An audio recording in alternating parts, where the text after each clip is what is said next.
પાટણના સદપુરમાં નકલી ચલણી નોટોના કારોબારનો પર્દાફાશ થયો છે। ક્રાઇમ બ્રાન્ચની ટીમે અલમોમીન પાર્કમાં રેડ કરી મોહમ્મદ યાસીન સૈયદ નામના આરોપીને નકલી ચલણી નોટો સાથે ઝડપી પાડ્યો છે।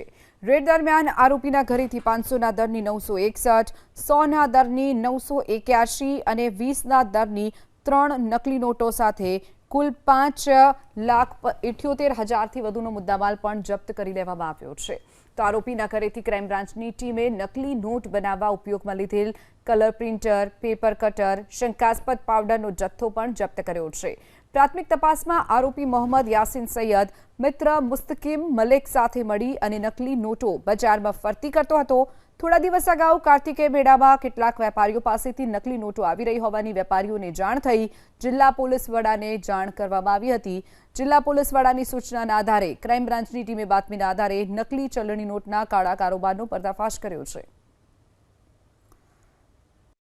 ગઈકાલે રાત્રે આ અંગેની ચોક્કસ માહિતી મળતા એસીબીની ટીમે સિદ્ધપુર ટાઉનના અલમોમીન પાર્કના મોહમ્મદ યાસીન સૈયદના ઘરે રેડ કરતા એના ઘરેથી સ્કેનર અને પ્રિન્ટર અને પેપર કટિંગના મશીનનો ઉપયોગ કરી અને ભારતીય જે ચલણી નોટો છે એને ભળતી મળતી નોટો બનાવવાની પ્રવૃત્તિ એના ઘરેથી પકડાયેલ છે। આ રેડ દરમિયાન પોલીસને એના ઘરેથી 1945 જેટલી આ પ્રકારની નોટો મળી છે। સાથે સાથે સ્કેનર અને પ્રિન્ટર મળ્યું છે, પેપર કટિંગનું મશીન પણ મળ્યું છે। એની સાથે એક વ્હીકલને પણ પોલીસે સીઝ કરેલું છે।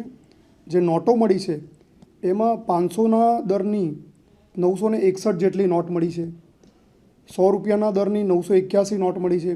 એમ કરીને કુલે 5,78,660ના મૂલ્યની આવી બનાવટી નોટો એના ઘરેથી મળી આવી છે। આ રેડ દરમિયાન પોલીસને 14 ગ્રામ જેટલો એક શંકાસ્પદ પાવડર પણ મળ્યો છે, જે પંચનામાની વિગતે કબજે કરી અને આગળની કાર્યવાહી અર્થે પોલીસ એને FSLમાં મોકલવાની છે।